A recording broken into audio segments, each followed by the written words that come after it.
You're listening to Financial Advisor Marketing, the best show on the planet for financial advisors who want to get more clients without all the stress. You're about to get the real scoop on everything from lead generation to closing the deal. James is the founder of theadvisorcoach.com, where you can find an entire suite of products designed to help financial advisors grow their businesses more rapidly than ever before. Now, here is your host, James Pollard. I've been helping financial advisors with their marketing since 2015. It doesn't feel like it's been that long. Man, it's like a blink, but it's been over 10 years. And I have been in the marketing world since before that. So I have seen several market cycles. I've seen things get really good. I've seen things get really bad. I think things are going to get harder in the financial advisor marketing space. And here's why. I'd say from about 2021 to today, things have been much easier than they should be for financial advisors. I actually believe in reversion to the mean. If you're a financial advisor, you should believe in reversion to the mean because, well, it's kind of sort of part of your job. But let's say that things are really, really bad for a while. Then you can kind of trust in the process and know, okay, things are going to revert to the mean and things are going to get better in the future. If things are really, really good for a while, then you can keep your head in check and don't get too crazy and realize that things are probably going to get worse. It's not necessarily pessimism, it's just realism. And from 2021 to today, it's just been a remarkable period where the tide has lifted virtually all boats, even the mediocre ones. However, things are changing. First, client acquisition costs have been steadily increasing every single year. And I don't think it'll be long before we reach a breaking point for a lot of financial advisors. Even Michael Kitces, who I had on the show not that long ago, he pointed out some research that found that client acquisition cost increased a whopping 75% from 2021 to 2023. And there are other studies that I have in my vault and my archives that show that it's even worse. I have seen this cycle play out with online ads many, many times where stuff like Google ads get very expensive and then there's a breaking point, or Facebook ads get very expensive, then there's a breaking point. I even see mini cycles every single year where the summer metrics are different than the winter metrics, especially around times like December and January versus things like, or times like July and August. It's just different. You see these mini cycles, but I think that we are in a macro cycle now that is ending. Second, the RIA industry has been growing faster than the economy as a whole. This should be a massive warning sign that something has to give in the next few years. And I've had a few people say, oh, James, that's because more advisors are transitioning to becoming RIAs. And yes, while that is true, let's go back to Statistics 101. Let's go back to the classroom. Does that explain the variance? No, it does not, because transitions alone don't account for the growth in total advisor numbers, while the available pool of ideal clients isn't growing at the same pace. It's simply supply and demand. Actually, let me give you another lesson in supply and demand, because financial advisors tend to be about 5 to 10 years behind the cutting edge of marketing. And there are still so many financial advisors out there who believe that they need to increase their search engine optimization efforts, or even worse, make SEO a priority in their businesses. Search traffic is declining because people are simply using other tools like ChatGPT and Claude and other artificial intelligence tools. Also, there is a limited supply of the number one search results. And the number 2 and the number 3, there's a limited supply. In fact, there's only one number 1 spot. So what happens when you have lower demand for a thing and increasing supply for a thing, and increasing supply of people competing to supply the thing? Fewer and fewer people will get results with SEO. This should not be rocket science. Imagine you're considering investing in a company, and that company tells you, hey, not only are we going to have fewer customers every single year, but we're also going to have more and more competitors every single year. Would you think that's a good investment? I hope not. And it's crazy to me that financial advisors will go to these SEO consultants and say, hey, do you think I should invest in SEO? Of course they're going to tell you yes. Of course they're going to tell you, yes, you should invest in SEO. It's like asking your barber if you need a haircut. Of course. Here's the real mind trip. Every single other client that your SEO consultant gets is a competitor for you, right? If you're hiring a marketing agency or something, I mean, God help you if you're doing that. But if you are doing that and your marketing agency who specializes in SEO gets more clients who are also financial advisors, then guess what? They are your freaking direct competitors. You are giving these people an incentive to build on more competitors into your space. It is just absolutely goofy. But enough about that. The third reason why I think the golden age of financial advisor marketing is ending is because we are seeing massive commoditization in the industry. When everyone is saying the same things like holistic planning and fiduciary and independent and personalized strategies, it just becomes white noise. Let's just keep it real. It becomes noise. It just is. I'm sorry. I'm not going to say, oh, well, people value these things. I'm not going to give you the little sugar-coated things. I'm just going to tell you it is noise to the average consumer. The differentiators in 2017 don't hit the same in 2025.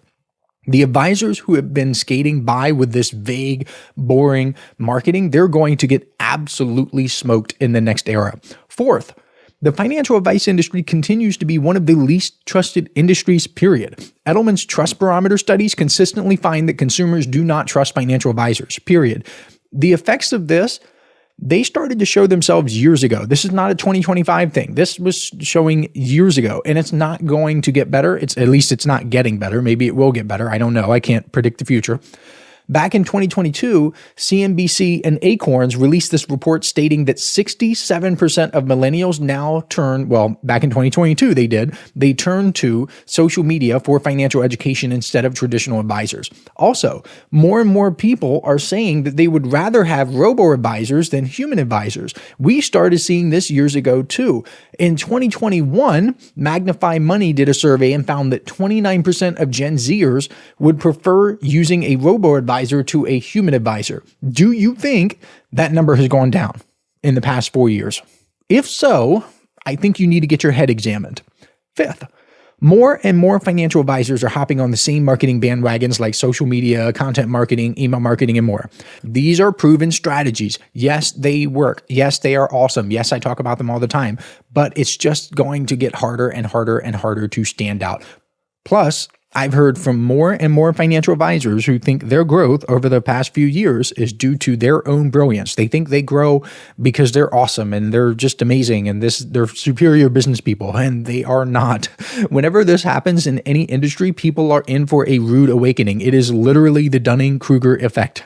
They have been operating in an environment where everything worked, even if it was half-baked, even if it was sloppy, even if it was copied from someone else. And because the bar has been set so low, it gave people a false sense of mastery. It's kind of like being just, even if you're a horrible basketball player as an adult, if you go against elementary school children, you're probably going to dominate. But when you get into a room of other basketball players, like D1 basketball players or even NBA players, you're going to realize you are not that good. And as the market tightens in the financial advisor marketing space, we are going to see a big separation between the advisors who actually know what they're doing, D1 and the NBA players, and the ones who just so happen to be at the right place at the right time, the people who are playing against elementary school kids.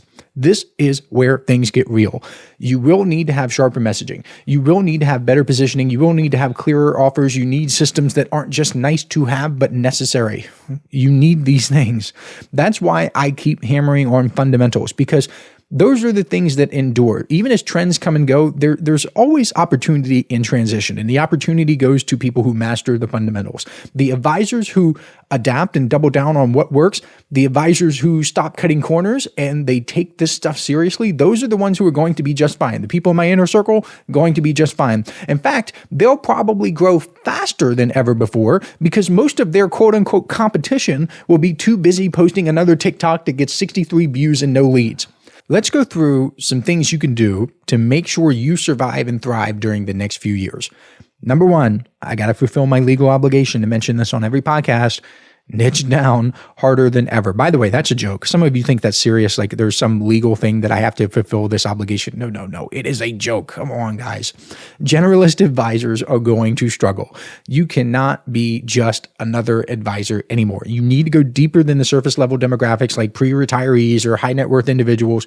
You need a niche where you understand the specific pain points of your market. You can articulate a clear transformation from point A to point B because that's what you're offering. Nobody buys a drill to get a drill. They buy a drill to get a hole. You're going from point A to point B. And you speak their language. You don't speak like a financial advisor necessarily. You speak like them. So ask yourself, what problems do I solve that other advisors can't solve or won't solve? And if you can't answer that clearly and immediately, it is time to niche down. So here is your action step. I'm spelling it out for you so you know exactly what to do. Rework your value proposition to speak directly to your ideal client. Instead of I help people retire, try I help engineers at this specific company retire with confidence using a specialized 3-step plan tailored to their pension and their stock compensation. Of course, you don't have to be that specific. I'm just giving you an example to get you thinking. Listen up, financial advisors. This is something special I'm doing exclusively for people who listen to this podcast. If you subscribe to the Inner Circle newsletter over at theadvisorcoach.com/coaching, I will send you a collection of 7 copyright-free emails personally written by me that you can use right away to begin getting more clients. I call these my objection-busting emails because they're designed to overcome the biggest objections financial advisors face. All you have to do is send me an email letting me know you've subscribed, and I will reply back with a link where you can download them for free. I originally offered these in the May 2024 Inner Circle newsletter issue, and it was one of the most popular bonuses I've ever given away. Today, these 7 objection-busting copyright-free emails are only available to listeners of this podcast because I'm not mentioning them anywhere else. Go to theadvisorcoach.com/coaching to subscribe today. Now, back to the show. Number 2. Build a marketing system, not a list of tactics. I have been saying this since the very beginning, back in the early days of the Financial Advisor Marketing Show, in like 2018, 2019, late 2018, early 2019, something like that. Most advisors, all these years later, they're just stuck in activity mode. They send a random newsletter here, they post a motivational quote here, they attend a networking event over here, they hope for a bite over there. That is not marketing. That is motion masquerading as progress. What you need is a system. You need a process that attracts attention, that gets leads to know you, like you, and trust you, and converts them like clockwork. That might include a lead magnet tied to your niche, something I recommend all the time. That might include an email follow-up sequence that educates and builds trust. And when I say educate, I don't mean sitting at the front of the classroom drawing on a blackboard. I mean handling objections. You're educating people as to why their objections aren't valid. You're educating people about why their beliefs are limiting to them. That sort of education. I don't mean like you're a teacher. You might have a regular calendar of content that you share with prospective clients, and that content leads to discovery meetings. Oh, and by the way, if you want to have better discovery meetings, go to theadvisorcoach.com/meetings. That's where you can find my newest video training, which is titled How Financial Advisors Can Have Better Discovery Meetings. I'm not very creative with titles, but I can get the job done. This has 4 videos with 2.5 hours of video content, because it's video, about how you should structure your meetings to maximize your chances of turning prospects into clients. So here's an action step for you. Go to theadvisorcoach.com/meetings, of course, but document your current lead flow. Figure out where your leads are coming from. What happens when someone expresses interest? What happens to those people? Where do they go? What do you do? What are the gaps in your business? And turn your ad hoc efforts into a real pipeline. Number 3, double down on relationship marketing. Because in a world of commoditized content and all this automation, I love automation, but sometimes it gets to be too much. What is rare is real human connection. That is your advantage as a human advisor. So get personal, get specific, send 1-to-1 videos. I talk about this in the Inner Circle all the time. Remember people's birthdays, send handwritten notes, know your top clients, well, actually all of your clients, know their children's names. You have no idea how much it means to people when you remember the children's names. People crave feeling seen. They want that. They don't get it anywhere else, really. So use it in your marketing. Here's an action step. So I spell it out for you. I tell you exactly what to do. I say go to all of your clients and do this, but if you really just want to get something done quickly, pick your top 10% of clients and send each of them, every single one, a personalized, unexpected message this week. Don't pitch them. Don't try to segue into your business. Don't do any of that. Just make a real, genuine connection and watch what happens. I have been suggesting this to my inner circle members over the past few months, and the ones who have done it have seen great results. It's an easy thing to do, but I think that's why so many people don't do it. They brush it off because it seems like it is too easy. And I've noticed that in life too. I've noticed that people will ignore things because they seem too good to be true. And guess what? They never get results that seem too good to be true. I get results that seem too good to be true because I do things that seem too good to be true. It's just what it is. If you plant corn, guess what? You're going to get corn. If you plant soybeans, you can't be upset when you get soybeans. You have to reap what you sow. Number 4, track metrics that matter. Vanity metrics will lead you straight into a marketing death spiral. Who cares? Who gives a crap if 1,000 people liked your post if none of them booked a call? Who cares? Focus on bottom line indicators like leads generated, appointments booked, client acquisition cost, lifetime value, and pipeline velocity. These are all things that you can track. So action step is this. If you don't have a weekly or daily or monthly, you got to have something. If you don't have some sort of scorecard or way to track your metrics, just start now. Start simple. Track how many new leads came in this week. Track how many calls were booked. Then reverse engineer what activities led to those numbers, because if you know what activity led to the number, you can modify the activity and by extension, modify the number. Most financial advisors think they're tracking their marketing, but what they're really doing is just looking at easy to measure numbers and confusing activity with progress. They'll say things like, my post got 47 likes, or my email had a 30% open rate. And while those numbers aren't totally useless, they don't mean much unless they're tied to actual business outcomes, clients in the business, money in the bank. So if you want to grow, then you need to shift your focus from vanity metrics to performance metrics. And those are the metrics that directly influence how many clients you get. Here, I'll tell you what I'll do. I'll talk a little bit more about the metrics that you should track, because we're only at about the 15-minute mark on the podcast, and 15 to 16 minutes. And I want to make sure that I get this to about 20 minutes or so. So I'm going to riff on some of the metrics I think you should track. What did I say? I think I said leads generated. Obviously, that is probably one of the most important things that you could track. That's the number of new people who have entered your marketing world in a measurable way. People who have gotten to know you somehow. Maybe they've downloaded a lead magnet. Maybe they've opted into your email list. Maybe they've scheduled a consultation. Maybe they have connected with you on LinkedIn. This matters because without new leads, you don't have a pipeline. You're just going after the same audience again and again and again until it dries up. You also want to track appointments booked. Appointments booked is obviously the number of people who took the next step and scheduled a consultation or a discovery call with you. And it matters because appointments are the bridge between interested and client. This metric tells you whether your funnel is actually working. And honestly, not to get too technical, but a lot of times financial advisors are better off tracking appointments than they are. Well, let me say this. Building systems based on appointments generated rather than clients generated in their marketing, simply because they have more data. You're going to have more appointments set than clients gotten. So you have an easier time reaching statistical significance, and you can make actual decisions that are based on math, not feelings. You could track client acquisition cost. That's the average amount of money you spend to acquire a new client. And if it costs you $4,000 to get a $2,000 client, you're upside down. So customer acquisition cost helps you measure efficiently and profitably. And right along those lines, you have lifetime client value. And that's the total amount of revenue, profit, however you want to measure it. Either one is fine. I like profit, but revenue is okay too, that a client brings in over the course of your relationship. Because knowing your client lifetime value, your lifetime client value, however you want to say it, it helps you justify the client acquisition cost. Because if your average client is worth $10,000 to you over his or her life with you, and it cost you $1,000 to acquire that client, that is a great trade. That is something that you should do. You should spend $1,000 to get a client again and again and again and again, because that is how you build a real business. You don't sit back and say, oh, spending $1,000 on marketing, I can't do that. That's too expensive. And just so on and so forth. That's goofy. You're not thinking like a business owner.